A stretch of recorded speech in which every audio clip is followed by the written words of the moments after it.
এরা গোস্ত খায়, মাছ খায়, ডাল খায়, সবই খাইতেছে এরা। এরা না কাঁদছে অনেক, ওই কাঁদছে আর কি।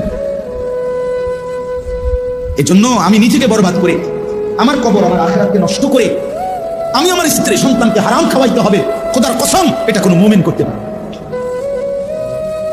কোনো মুমিন করতে পারে। আমার ছেলে কোনোদিন এক ওয়াক্ত ফজরের নামাজ পড়বে না, আর এমন জানোয়ারের জন্য আমি কামাই করুম, কমপক্ষে আমি আনিস এমন বেকুব না।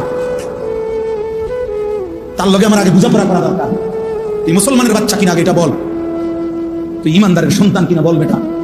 যদি তুই মুসলমানের বাচ্চা হস, আমি তোর জন্য মাথার ঘাম পায়ে ফেলে কামাই করবো, আমার এই কষ্টের উপার্জনের কিনা ফ্যান, খাট, পালং, সোফা, ফার্নিচার, বাজার সদাই, আর তুই বেঈমান সারা রাত মোবাইলে নারী দেখবি, ছবি দেখবি, কোনোদিন ফজরের নামাজ পড়বি না। এমন জানোয়ারের জন্যই আমি কামাই করলাম না।